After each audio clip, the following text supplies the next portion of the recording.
konfigurasi routingnya sudah siap, lalu didaftarkan ke dalam objek view-nya, maka sekarang kita fokus ke dalam template HTML-nya. Tugas yang pertama di dalam HTML, saya akan tambahkan sebuah menu navigasi untuk bisa melakukan perpindahan halaman. Tentu menunya ada di dalam template header. Saya sudah menuliskan elemen A sebagai hyperlink di dalam HTML, tapi di dalam konsep view router lebih disarankan untuk menggunakan sintak yang namanya router link untuk tautan navigasinya.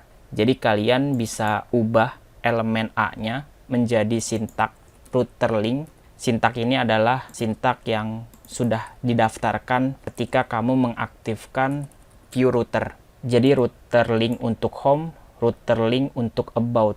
Lalu berikutnya masing-masing router linknya dikasih atribut. Atributnya bukan href, atributnya adalah to. Kita akan akses URL tujuannya di sini. URL-nya seperti yang sudah kita tulis di dalam konfigurasinya. Setelah menu router link-nya sudah dibuat, kita coba lihat programnya. Kita refresh, lalu inspect elemen. Kalau teman-teman lihat, secara otomatis komponen tersebut akan dirender sebagai elemen A default. Walaupun yang kita tulis adalah router link, tapi browsernya sudah tahu kalau itu adalah link untuk menavigasikan sebuah halaman. Tugas selanjutnya adalah menambahkan router view untuk merender salah satu dari komponen pages-nya. Karena komponen pages-nya kita cetak di tengah-tengah, maka saya bisa tulis router view pembuka dan penutup. Berikut ini adalah daftar komponen pages-nya, tapi nanti komponen pages-nya akan dirender satu persatu kalau memang URL-nya valid dan cocok. Jadi router view ini akan melihat jalur rutenya ada di URL apa.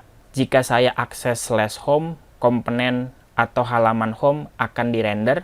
Begitupun kalau saya tulis /about, cetak halaman about. Semuanya dikumpulkan di dalam router view sesuai dengan konfigurasi yang kita buat. Tapi untuk saat ini halamannya masih error karena routing webnya masih diarahkan ke dalam route web.php milik Laravel. Berarti tugas selanjutnya adalah mengatur route web.php. Di sini kita bisa kasih tahu apapun URL-nya pakai sintak any dengan memasang placeholder untuk parameter dinamisnya. Namanya bebas, misalnya Slack. Kalau cocok, jalankan dan render view latihan 1. Jadi seolah-olah kalau saya masukkan /home, masuk ke routing ini, render view-nya. Begitu pula kalau saya tulis /about, maka template yang dirender sama, yaitu latihan 1. Begitupun seterusnya.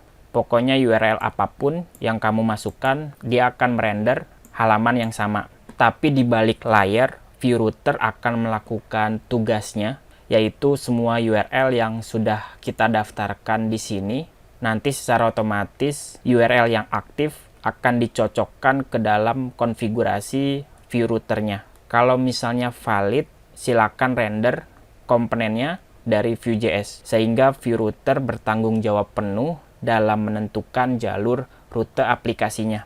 Intinya view router melakukan kondisional atau mencari komponen apa yang mau dicetak berdasarkan URL yang aktif. Komponennya belum berhasil dirender, sepertinya kita akan tambahkan sintak default setelah metode require-nya. Kita coba reload lagi, halamannya tidak tampil. Coba saya kasih mode history, kita simpan programnya, maka template home-nya berhasil ditampilkan tanpa ada hashtag di URL.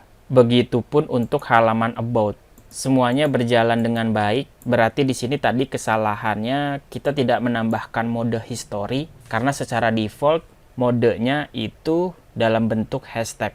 Jadi pada saat kita jalankan aplikasinya, maka di dalam URL-nya ada sintak hashtag dan itu bisa kita hilangkan dengan memberikan opsi mode history. Dan untuk bagian require.default emang seperti ini penulisannya, karena kalau tidak diberikan maka komponen template-nya akan error. Jadi kita harus mereferensikan titik default setelah tanda require-nya. Jadi itu saja yang perlu kamu perbaiki. Semoga single page application yang kamu jalankan tidak ada error, dan selamat mencoba.